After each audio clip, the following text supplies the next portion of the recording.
Hello everyone, welcome back to my channel. हमारे RPSC programmer की जो प्लेलिस्ट है इसमें मैं बता दूं, हमारा डीबीएमएस का 50% सिलेबस कंप्लीट हो चुका है। मैंने कम्युनिटी पोस्ट पे एक पोलिंग भी डाली है जिसके अंदर आप वहाँ पे वोट कर सकते हैं कि आपको नेक्स्ट सब्जेक्ट कौन सा पढ़ना है। तो जिस सब्जेक्ट की वोटिंग सबसे ज़्यादा हाई होगी वो सब्जेक्ट हम नेक्स्ट स्टार्ट करेंगे। अब यहाँ पे आज हम जो पढ़ने वाले हैं, जो हमने टाइप्स ऑफ इंडेक्स डिस्कस किया था लास्ट लेक्चर में, उसी के कुछ न्यूमेरिकल्स देखेंगे। यहाँ मैं आपको सारी पॉसिबिलिटीज बता दूंगी कि इंडेक्सिंग के अंदर किस तरीके के क्वेश्चंस आ सकते हैं, क्या आपसे क्वेश्चन एग्जाम में पूछा जा सकता है। ठीक है, तो आई होप आप सबकी तैयारी अच्छी चल रही होगी आरपीएससी प्रोग्रामर की। तो आज हम पढ़ते हैं इसके कुछ न्यूमेरिकल्स। ये न्यूमेरिकल्स करने के बाद आपको मैं श्योर करती हूँ कि ये टॉपिक अच्छे से कवर हो जाएगा और आपको अच्छे से समझ आ जाएगा। बट इस न्यूमेरिकल्स को डिस्कस करने से पहले आई रिक्वेस्ट कि आप इससे पहले वाले जो वीडियोस हैं उन्हें कंप्लीट कीजिए, तभी आपको ये इजीली क्लियर होगा। तो आइए आज हम क्वेश्चन करते हैं। फर्स्ट क्वेश्चन है हमारे यहाँ पे कि आपको यहाँ नंबर ऑफ रिकॉर्ड्स दे रखे हैं 16384। ठीक है, डेटाबेस फाइल के अंदर ये टोटल नंबर ऑफ रिकॉर्ड्स हैं। रिकॉर्ड का साइज है आपका 32 बाइट्स और की का साइज है 6 bytes. Now it is ordered on non की। ठीक है, ऑर्डर्ड ऑन नॉन की मीन्स क्या होता है, अगर ये इस तरीके से कुछ लिखा हुआ आएगा तो उसको हम क्या बोलेंगे, अनस्पेंड। ठीक है, अब है नेक्स्ट है ब्लॉक्स आपको दे रखे हैं यहाँ पे 10, ब्लॉक का साइज है 1024 बाइट्स और ब्लॉक पॉइंटर का साइज है 10 बाइट्स। अब आपको पता ही है कि हमें ब्लॉक फैक्टर निकालने के लिए, नंबर ऑफ एंट्रीज निकालने के लिए एटलीस्ट ये वैल्यूज तो चाहिए। अब यहाँ पे ये क्या कह रहा है, जो आपकी इंडेक्सिंग हो रही है वो किस तरीके की इंडेक्सिंग हो रही है, सेकेंडरी इंडेक्स बिल्ड ऑन की। ठीक है, and then multi level index sorry. तो यहाँ पे ये क्या कह रहा है कि जो आप कीज बना रहे हो, यहाँ पे इंडेक्सिंग कर रहे हो, वो कैसी परफॉर्म कर रहे हो, सेकेंडरी इंडेक्सिंग पर परफॉर्म कर रहे हो। तो हमें पता है कि अगर हम सेकेंडरी इंडेक्स परफॉर्म करते हैं तो हमारा फर्स्ट लेवल इंडेक्सिंग किस टाइप का हो जाएगा, डेंस इंडेक्स का। Secondary index always dense index होती है। ठीक है, और यहाँ पे आपका इंडेक्स का अगर हम ब्लॉक फैक्टर देखेंगे तो ब्लॉक फैक्टर निकालने का क्या फॉर्मूला होता है हमारा, block size divided by block pointer plus key. तो ये हो गया आपका ब्लॉक फैक्टर। तो ब्लॉक फैक्टर कितना आ जाएगा, 1024 plus 6 plus 10 is equal to 64 entries per block. यानी एक ब्लॉक में आपकी कितनी एंट्रीज हो रही है, 64 एंट्रीज पर ब्लॉक। और क्योंकि ये एक डेंस इंडेक्स बनने वाली है तो टोटल नंबर ऑफ एंट्रीज कितनी हो जाएंगी, जितने टोटल नंबर ऑफ रिकॉर्ड्स होंगे।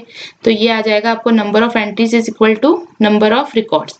तो ये कितने हो गए, 16384 आपकी टोटल एंट्रीज हो गई। और हम कह रहे हैं कि एक ब्लॉक फैक्टर क्या, यानी कि एक ब्लॉक के अंदर कितनी एंट्रीज आ सकती हैं, 64। तो अब यहाँ पे क्वेश्चन है कि आपके टोटल नंबर ऑफ ब्लॉक्स कितने बनेंगे फर्स्ट लेवल पे। तो देखो हमारे पास दोनों रिक्वायर्ड वैल्यूज आ गई, 64 एंट्रीज एक ब्लॉक के अंदर आ रही है और हमें टोटल एंट्रीज जो है वो कितनी करनी है, 16,384। तो कितने ब्लॉक्स रिक्वायर्ड होंगे, आप 16,384 एंट्रीज को अगर डिवाइड कर देंगे 64 एंट्रीज पर ब्लॉक से तो हमारे को कितना आंसर आ गया, 256। यानी फर्स्ट लेवल पे आपको कितने ब्लॉक्स चाहिए, 256। अब क्योंकि हमें परफॉर्म करनी है multi level index, multi level index का मतलब क्या होगा कि आपको अगेन ये जो फर्स्ट लेवल की इंडेक्सिंग है इसके ऊपर वापस इंडेक्सिंग परफॉर्म करनी है। अब यहाँ पे क्वेश्चन है कि अब कौन सी इंडेक्सिंग यूज होगी।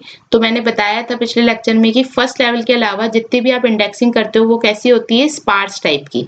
स्पार्स टाइप की इंडेक्स होती है, इसका मतलब इसके अंदर नंबर ऑफ एंट्रीज कितनी हो जाएंगी, जितने नंबर ऑफ ब्लॉक्स होंगे आपके फर्स्ट लेवल में। तो number of entries is equal to number of blocks for first level. तो 256 ब्लॉक्स है तो यहाँ पे एंट्रीज की वैल्यूज भी कितनी हो जाएगी, 256।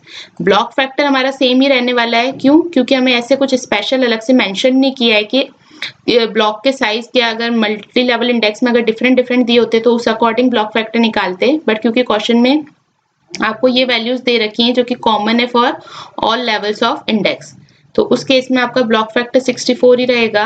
तो अब हमें निकालने हैं कि total number of second level blocks कितने हो जाएंगे।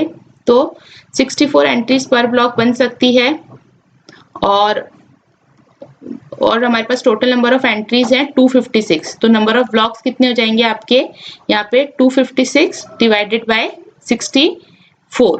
तो ये कितने आ जाएंगे आपके पास, 4 ब्लॉक्स। यानी कि अब आपको यहाँ पे आपके सेकंड लेवल में कितने ब्लॉक्स बन गए, 4। अब हमें निकालना है थर्ड लेवल क्यों? क्योंकि हम मल्टी लेवल इंडेक्स कब तक परफॉर्म करेंगे? जब तक हमारे पास एक ब्लॉक नहीं बच जाता। तो वापस स्पार्स इंडेक्स यूज होगा, तो नंबर ऑफ एंट्रीज तो कितनी हो जाएगी? नंबर ऑफ ब्लॉक्स, तो 4 के इक्वल हो जाएगा। ब्लॉक फैक्टर आपका 64 है, तो यहाँ पे number of third level blocks कितने हो जाएंगे?